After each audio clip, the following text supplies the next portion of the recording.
Hello and welcome to this edition of African Entrepreneur. My name is Kalista, and on today's episode, we'll be having one of Africa's biggest brand when it comes to fashion. Come with me as we sit down and have a chat with Mr. Charles, the man behind the brand called Africana.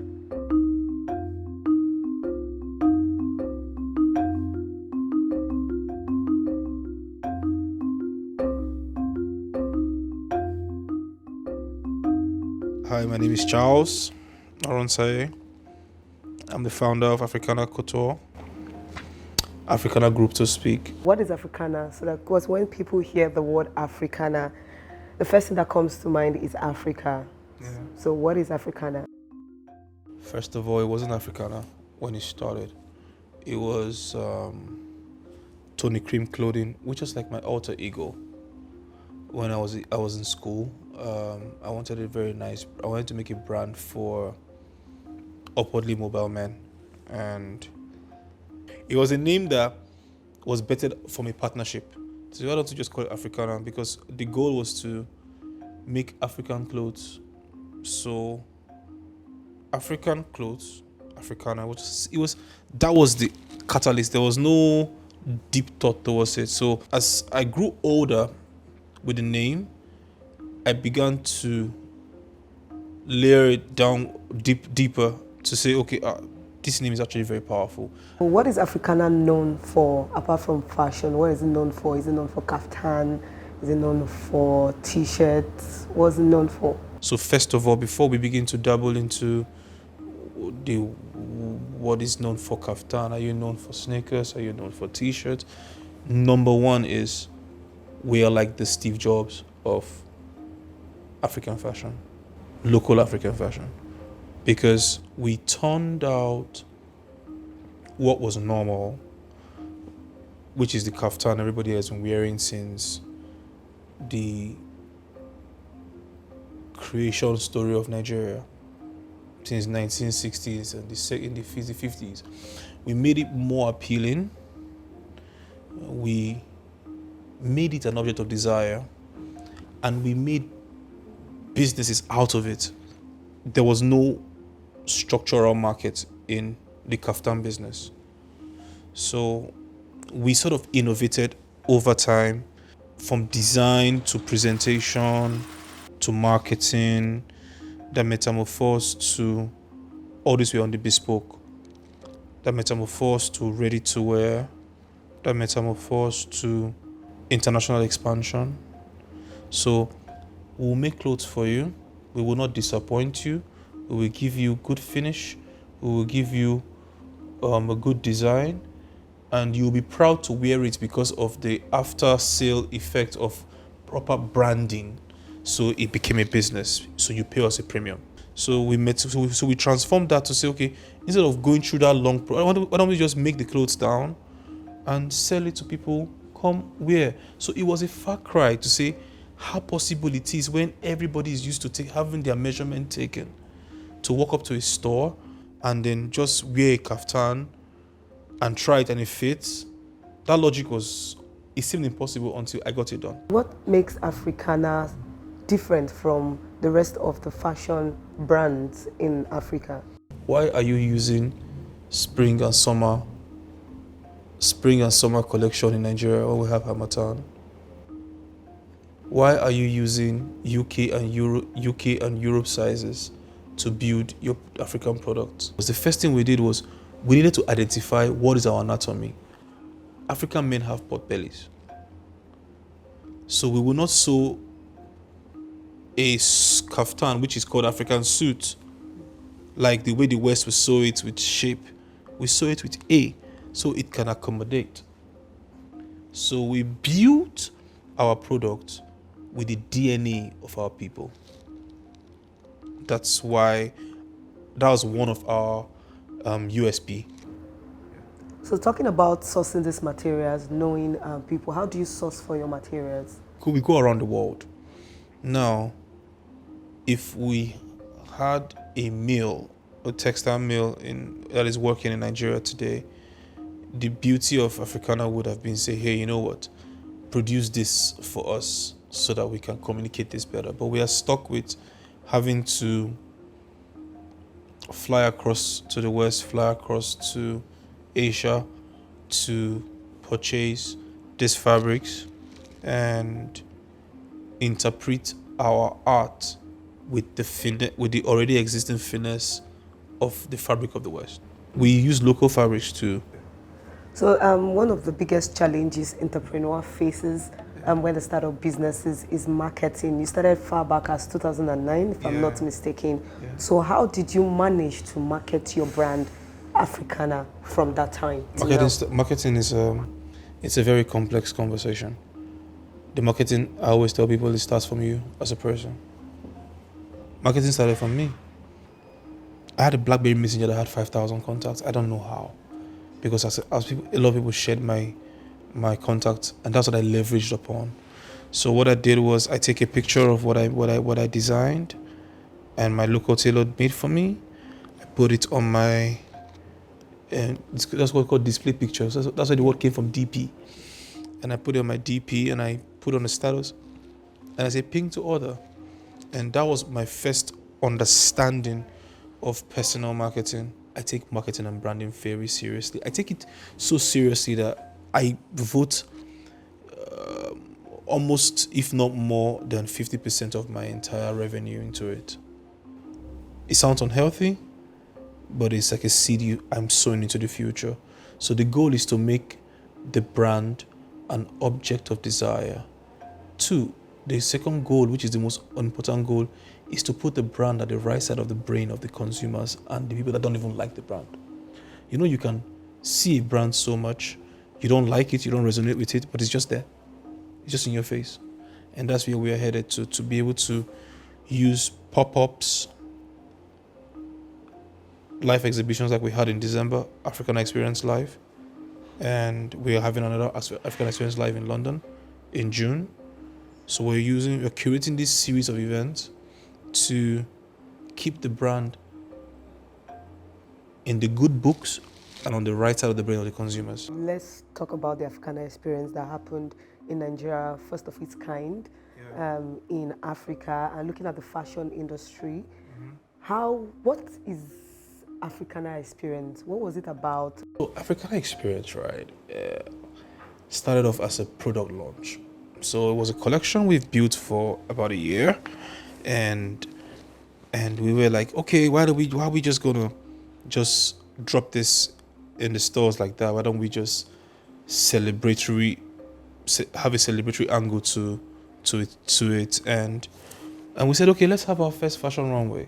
I used Africana Experience Live to say you can save up, you can fund your own runway, like the LVMH we do in spring and summer, like the LVMH, like the Fendis we do in winter, where they will call all the celebrities sit down and they will showcase. We can do that ourselves, no matter how small. The thing is, the more you communicate it, the more it becomes your reality. So what we did with African Experience Live was establish that we can put up a show by ourselves, for ourselves, with ourselves. This was part of the products that went on the runway. Yeah, it the is. Africana experience. Yeah. So is among the luxury set. So this design, the collection, how or did you have to go out to get? This particular product line spanned from a variation of many things. This is just one of it. We had over 70, 80 product variations, from t-shirts to suitcases to check-in luggages to carry-on to slides to what do you call them, messenger boxes and all that stuff. Face cap. So what we did was tell a story, and they're all connected. So if you look at this 4x4 square shape on the suitcase, it's basically a pyramid from an aerial view. Are you seeing it? Yeah, it's a pyramid of Giza, which is one of the 7 wonders of the world that resides on African soil. And the goal was to tell African stories with products that can compete internationally. What has been your biggest challenge in the fashion industry, especially in Nigeria here? Doing business in Africa, first of all, rules out the chances of you being successful. So you might make money, but you're not successful. For instance, a guy in South Africa that does the same thing I do, of lesser magnitude, lesser numbers, makes more money than I can make in a year.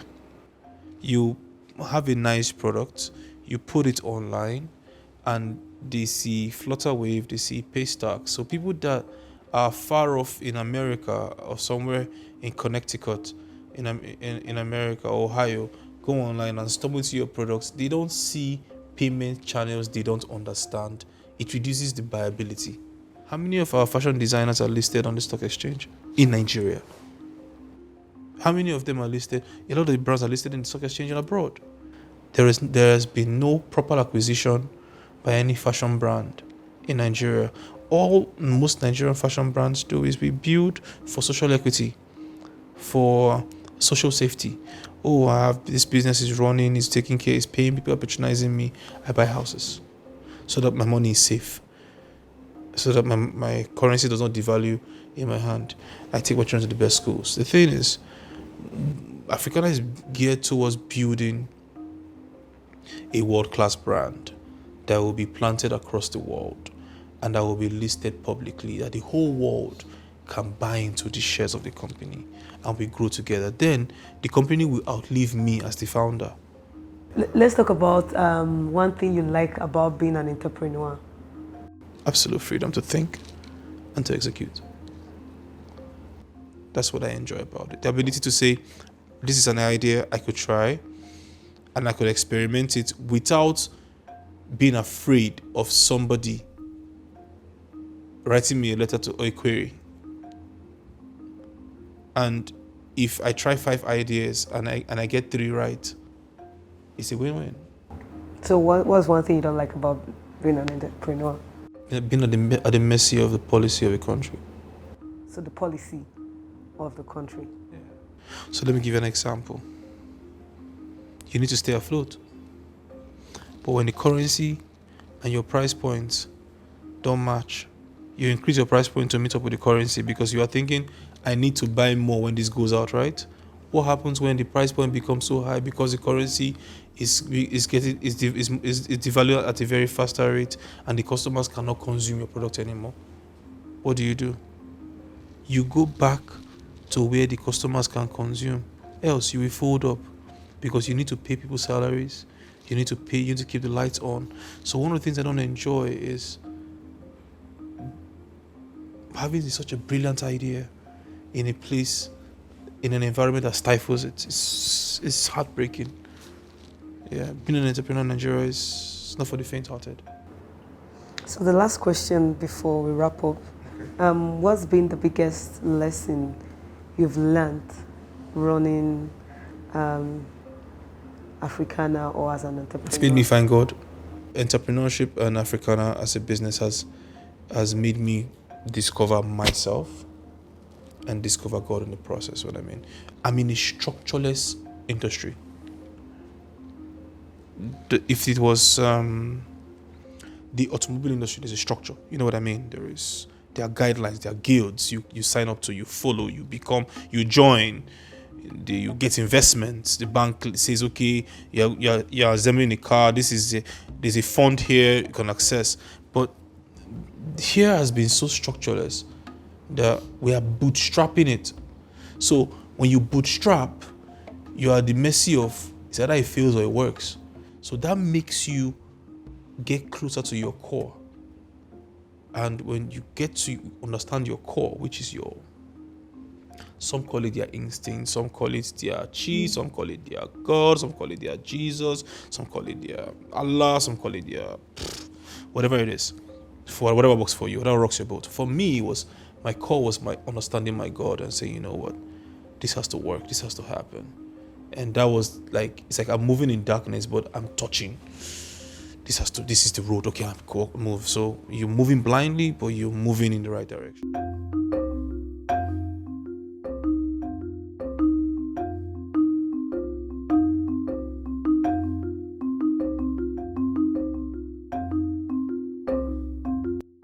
arrive here overnight. I arrived here from the market in 2009 to a building in the center of Abuja in 2024. What does that tell you? Process. It just means I moved from the market to my house, to the market, to my house, to the market again, to a plaza, from a plaza to a building, from a building to a mall, from a mall to different stores across different countries. Now, this is as a result of I always tried and failed. So when I said I became closer to my core because of I got used to bootstrapping of this idea feel work. And when it works, I embrace it. I try another idea again. Was there at any point in time in this business that you thought you were going to just wrap up? I put up a story on my Instagram. I said, Nigeria is the only place a billionaire customer will owe you 50,000 naira. You will confront him. He will use 500,000 naira to give the police to teach you a lesson. You get it. You see. So, first of all, I understood that in Nigeria, the customer's ego is different from the customers around the world. There's a popular saying that says, big man, they owe. The rich Nigerians feel it's an opportunity for you to have them as your customer.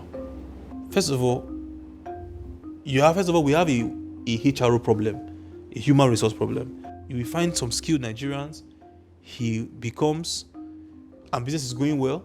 He will now understand that he can do this business better than you because he's the one that is doing the dirty work.